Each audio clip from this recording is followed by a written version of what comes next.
Olá, seja bem-vindo, seja bem-vinda a mais um vídeo no canal Ouvido Mágico. E você vai ouvir agora mais um capítulo do livro Razão e Sensibilidade, de Jane Austen, publicado pela primeira vez em 1811. Não esqueça de se inscrever no canal e deixar o like nesse vídeo. Boa história!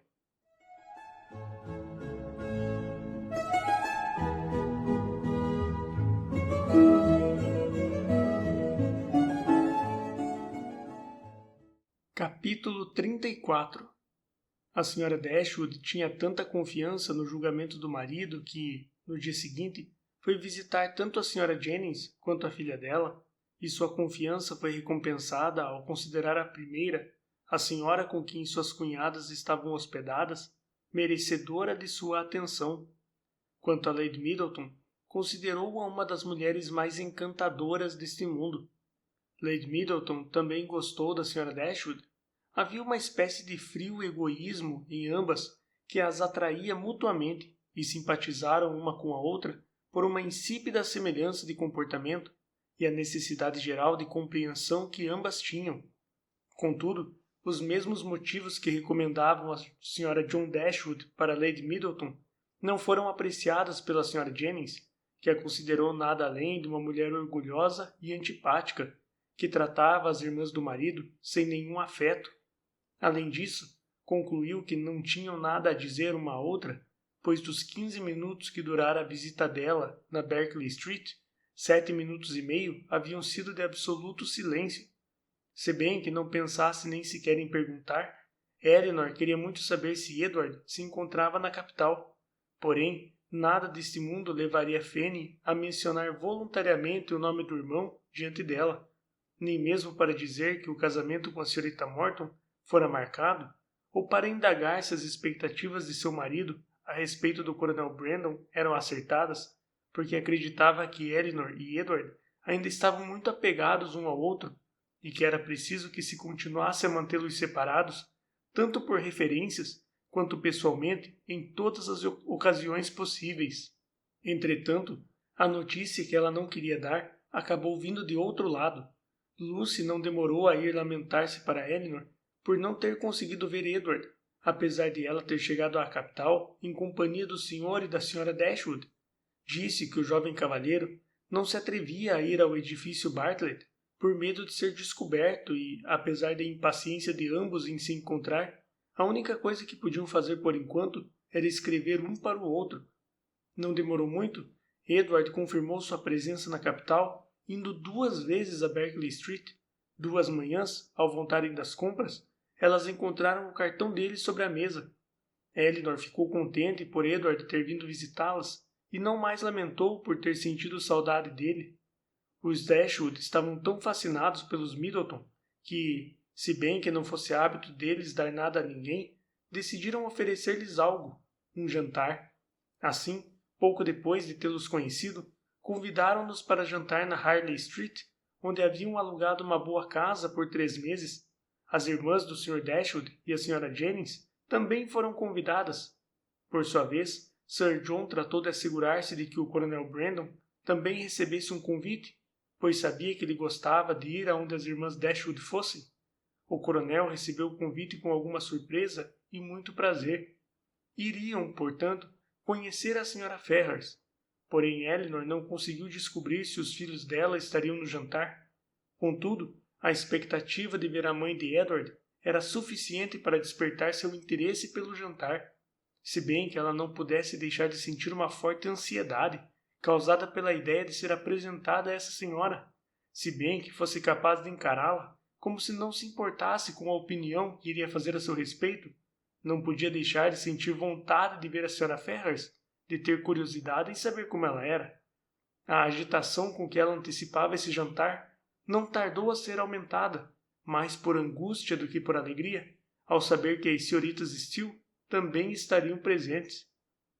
As irmãs Steele haviam sabido ganhar a amizade de Lady Middleton tão bem, tinham-na agradado tanto com sua solicitude constante que, apesar de Lucy não ser absolutamente elegante e nem sua irmã ser gentil, ela não hesitou em dizer a Sir John que gostaria que as jovens passassem 1 ou 2 semanas na Conduit Street, e tal fato pareceu particularmente conveniente para as senhoritas Steele quando souberam do convite dos Dashwood, ainda mais que a estada delas na casa dos Middleton iria começar alguns dias antes do jantar.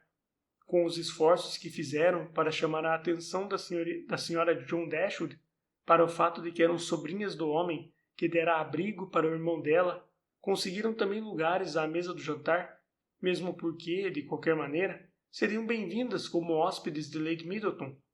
E Lucy ficou mais feliz do que nunca ao receber o cartão da senhora Dashwood, que havia muito tempo vinha querendo conhecer pessoalmente, assim como a família Ferrars, para ver de perto qual era o caráter de seus membros e que dificuldades teria de enfrentar, além de ter a oportunidade de agradá-los.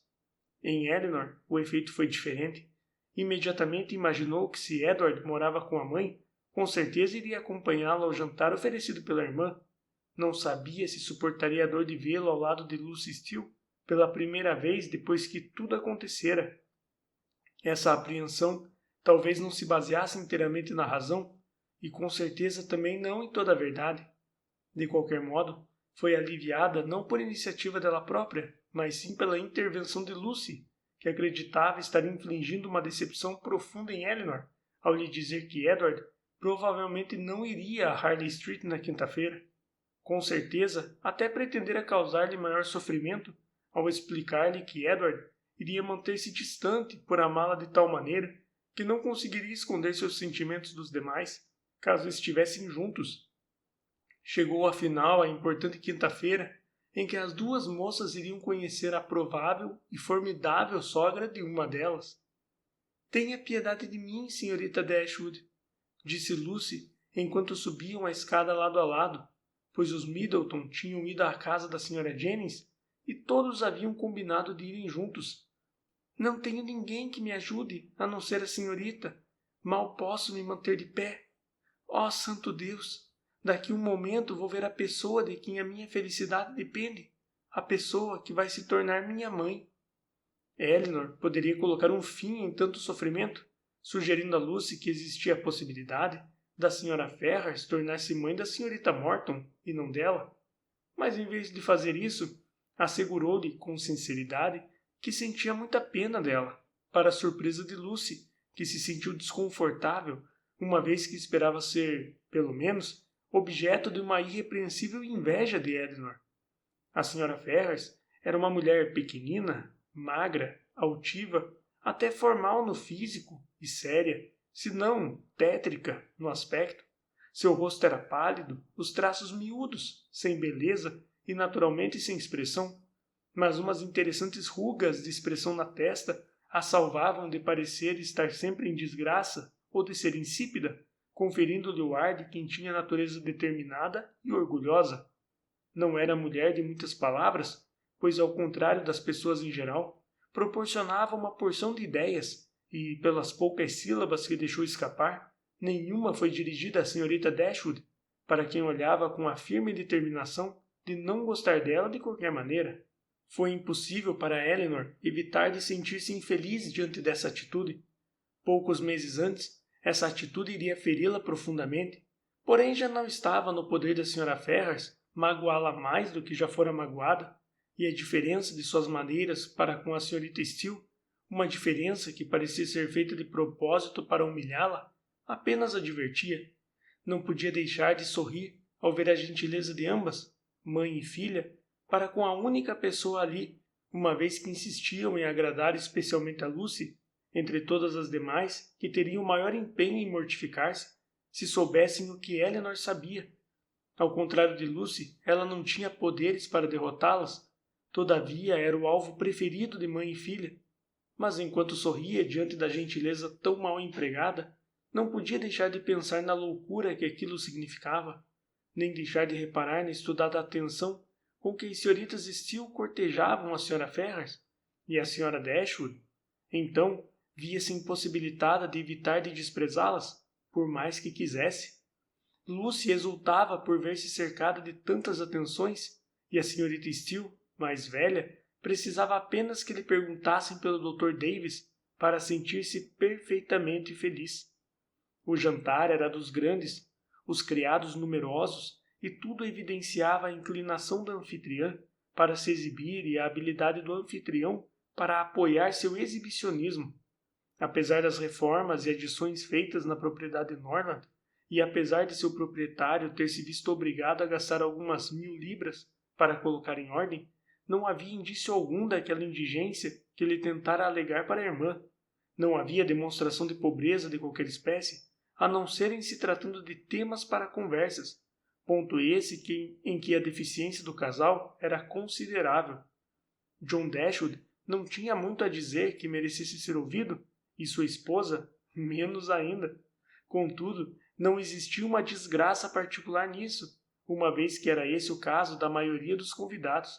Quase todos deixavam de ser agradáveis por apresentar uma dessas desqualificações: falta de razão, natural ou adquirida, falta de elegância, falta de espírito ou falta de caráter.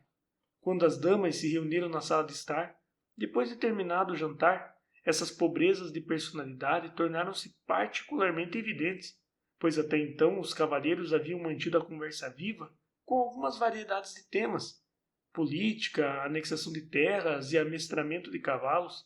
Mas esses assuntos tinham sido esgotados, e até que o café fosse servido, o único ponto de conversa abordado pelas damas baseou-se na comparação das alturas de Harry Dashwood e de Williams, o filho mais velho de Lady Middleton, pois os meninos tinham quase a mesma idade. Se os pequenos se encontrassem presentes, o caso seria resolvido com facilidade, comparando-se os dois. Mas apenas Harry estava na casa, e então houve conjecturas de todos os lados, e cada senhora tinha o direito de considerar que sua opinião era a correta e de ficar repetindo o que achava quantas vezes quisesse. Eram estes os partidos. As duas mães, apesar de cada qual se achar absolutamente convencida de que seu filho era o mais alto dos dois, bem educadamente afirmavam que o mais alto era o filho da outra. As duas avós, não com menos imparcialidade, porém com maior sinceridade, apoiavam cada qual o próprio descendente. Lucy, que se demonstrava ansiosa por agradar tanto um lado quanto o outro, garantia que os dois meninos eram muito altos para a idade e não conseguia conceber que existisse qualquer diferença de altura entre eles. A senhorita Steele, com grande habilidade, atribuía maior altura ora a um, ora a outro. Eleanor, que já dera opinião a favor de Williams, fato que havia ofendido mais ainda as senhoras Fanny e Ferrars, não havia necessidade de reforçar seu ponto de vista com comentários adicionais. Marianne, quando indagada pelas mães, ofendeu-as profundamente ao declarar que não tinha opinião alguma a respeito, porque jamais pensara nesse assunto. Antes de mudar-se de Norland, Eleanor havia pintado 2 lindos quadros para a cunhada, que depois de terem sido emoldurados, ali se encontravam, ornamentando a sala de estar. Quando os cavalheiros foram juntar-se às damas, o coronel Brandon reparou nas pinturas e apontou-as para o dono da casa, expressando sua admiração. John Dashwood, então, prestou atenção nas telas e esclareceu: esses quadros foram pintados por minha irmã mais velha, e atrevo-me a dizer que o senhor, como um cavalheiro de bom gosto, os aprecia muito. Não sei se teve oportunidade de ver outros trabalhos dela, mas há um reconhecimento geral de que pinta muitíssimo bem. O coronel, depois de esclarecer que não era em absoluto um conhecedor dessa arte, elogiou os quadros com ardor e declarou que pagaria qualquer quantia pelos quadros pintados pela senhorita Dashwood. É claro que a curiosidade dos demais excitou-se diante de tanto entusiasmo e houve uma inspeção geral, as pinturas sendo passadas de mão em mão. A senhora Ferrars, sem saber que se tratava de trabalhos de Eleanor, insistiu particularmente em vê-los. Depois que os quadros receberam a aprovação de Lady Middleton, Fanny foi mostrá-los à mãe, informando-a ao mesmo tempo que lhe haviam sido presenteados pela senhorita Dashwood. Resmungou a senhora Ferrars. Muito bonitos. E sem olhá-los, devolveu-os à filha. Nesse momento, pela primeira vez, talvez Fanny houvesse notado que sua mãe estava sendo muito rude, pois corou um pouco e disse imediatamente: São muito bonitos, não é, mamãe? Daí, talvez, temendo ter sido bem educada demais, encorajadora demais. Acrescentou: não acha que há algo do estilo de pintura da senhorita Morton nesses quadros? Ela sim pinta maravilhosamente. É lindíssima a última paisagem que ela pintou. Marianne não pôde suportar isso. Já se encontrava bastante aborrecida com a Sra. Ferrars, e o exagerado elogio feito à outra moça à custa de Elinor, se bem que ela não tivesse a menor noção de por que aquilo tudo estava acontecendo, levou-a a dizer com calor: essa admiração da senhora é muito particular. Quem é a senhorita Morton para nós? Quem a conhece? Quem se importa com ela? E assim dizendo, tirou os quadros das mãos da cunhada, a fim de admirá-los como eles mereciam. A senhora Ferrars pareceu ficar muito zangada e, erguendo-se mais majestosamente do que nunca, informou com ácida superioridade: a senhora Morton é filha de Lord Morton. Fanny também demonstrava-se irada, e seu marido ainda estava paralisado com o choque causado pela audácia de sua irmã. Elinor sentia-se mais angustiada pela defesa calorosa de Marianne do que pelo fato que a provocara, mas os olhos do coronel Brandon, que se mantinham fixos em Marianne, declaravam que ele notara apenas o que havia de amoroso na atitude dela, e vira apenas seu afetuoso coração que não tolerava que espezinhassem sua irmã, o mínimo que fosse. A revolta de Marianne não parou por aí. A fria insolência das atitudes gerais da Sra. Ferrars para com sua irmã parecia-lhe vaticinar para Elinor as dificuldades e tristezas que haviam feito seu coração sofrer horrivelmente. Levada por um impulso de afetuosa sensibilidade, aproximou-se da poltrona em que ela estava acomodada, passou um braço por seus ombros e, encostando afetuosamente o rosto no dela, falou em voz baixa, porém firme: querida, querida Elinor, não ligue para eles. Não deixe que a façam infeliz. Não conseguiu dizer mais nada. A segurança abandonou-a e, escondendo o rosto no ombro de Elinor, rompeu em lágrimas. A atenção de todos concentrava-se nelas, e a maior parte das pessoas sentia-se aflita. O coronel Brandon ergueu-se e encaminhou-se para as jovens, sem pensar no que fazia. Com a inteligente exclamação: pobre querida! A senhora Jennings apressou-se a ir socorrê-la com seus sais. Sir John ficou tão desesperadamente zangado com quem provocara aquele choque nervoso que de imediato trocou sua poltrona por outra perto de Lucy Steele e fez-lhe, com voz sussurrada, um breve resumo da cena revoltante. Contudo, em poucos minutos Marianne se refez o suficiente para conter o choro e foi sentar-se em seu lugar, apesar de a tristeza em seu semblante continuar a refletir o mal que o acontecido lhe provocara durante o restante da noite. Pobre Marianne, disse seu irmão ao coronel Brandon em voz baixa, assim que conseguiu atrair a atenção dele. Ela não tem a mesma saúde boa que a irmã. É muito nervosa. Não tem a constituição de Elinor. É impossível não se notar que existe algo de errado com uma moça que teve uma grande beleza e de repente perde toda a atração pessoal. Talvez o senhor não saiba, porém Marianne era incrivelmente bonita há alguns meses, quase tão linda quanto Elinor.